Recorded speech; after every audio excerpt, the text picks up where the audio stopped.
Do you have an event coming up in person or, virtual or hybrid, and you're curious about how to make sure that everything runs on time? Well, I'm Logan. I'm an event producer, and I'm going to share a couple of production tips for you to set you up for success with making sure that your event starts on time, runs on time, and ideally ends on time. Before we jump into it, I do want to remind you to like, subscribe, turn on that little notification bell so you get notified every single Monday when I drop new videos. Like I said, I'm Logan Clements. I'm a freelance event producer based in Seattle, Washington, and I travel all over for in-person events, virtual, hybrid, all coming at it from a very production-focused lens. But if you're someone who's interested in more free content, I'm also the co-host of the Better Events podcast with fellow event pro Mary Davidson. You can listen to it wherever you listen to podcasts. We do more free content and information about event planning, event production, running your own business, you name it, new episodes every single Wednesday. So one of the things that I see a lot with my clients, whether I'm planning an in-person event, virtual or hybrid, and I will stop you here if you're interested specifically in my tips for virtual and hybrid, I will link to them up above, but I released a video last week that was all about tips for managing time virtually.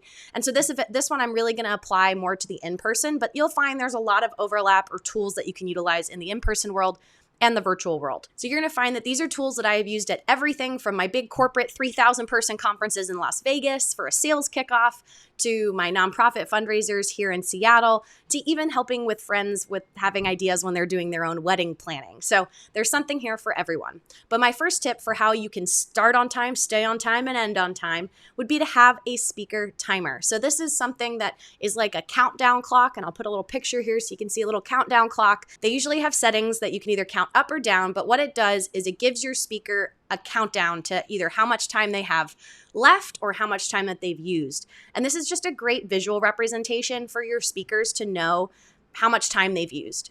You might be working with some really professional speakers, maybe a professional keynote speaker you've paid to come in.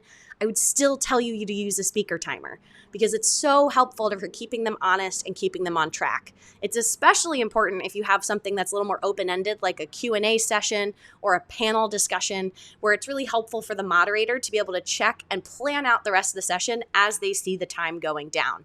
So they usually have settings where you can make it count down or up. I like to make it count down so it shows exactly how much time people have left.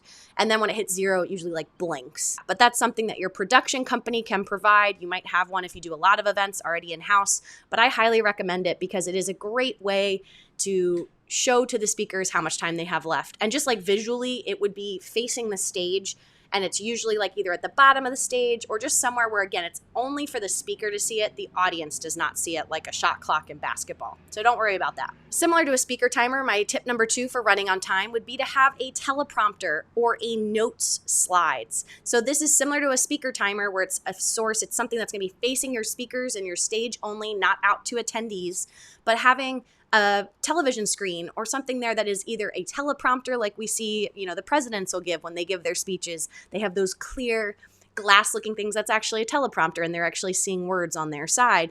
Or you can even just using a screen or SNL, they used to write cue cards on big poster papers. And I've done that when I've done an in-person shoot for a virtual event. So you can get really creative. But the idea is with a teleprompter, it's going to be text that is exactly what you want the person to read.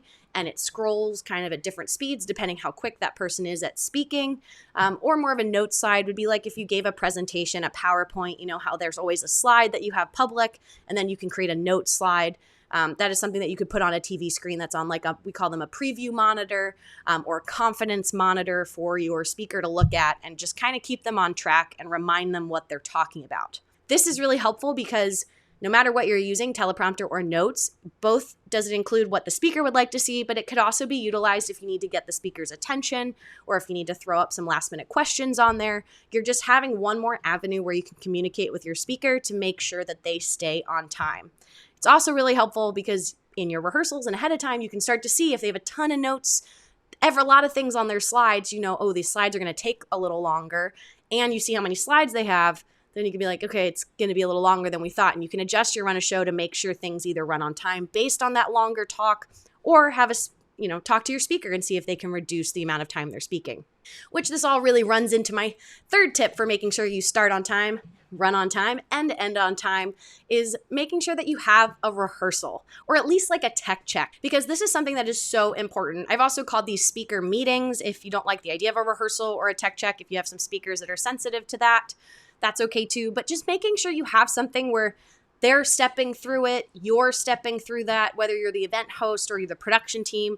As a producer, I'm always wanting to know like everything that's going on, what's happening when, what has this person heard? And I found having those meetings, whether it's a rehearsal or just kind of a talk through with your speaker, just make sure everybody's on the same page. And if you are having pushback, I often like to frame it that these meetings or these rehearsals are really for the speaker's benefit, because we want to, and just to make sure the speaker knows everything that's happening and they're as comfortable as possible so they can perform to the best of their ability when they're on stage. Because I found any of the challenges I've had with timing or people being unaware of how much time they have, or if they're going too long, or where's the speaker timer, where's the note slides, all of that is usually because they didn't have a rehearsal. So in that rehearsal, you want to make sure you're talking through exactly what's going to happen. You can get as in the weeds as making them actually, having them actually rehearse what they're going to say, or you can have them just talk through it and just kind of click through the slides, make sure they see everything, or, walk around the stage, make sure they know where they're going, and then talk about how they exit. That is my pro tip to all of you guys out there. I say we often talk about how we start, and a lot of times we forget to talk about how we end.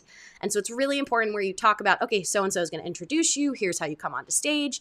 Oh, and once you're done, here's what's going to happen. Or here's what's the cue that we should look for to know you're done, and then we can play music, and that'll signal to the audience you have finished.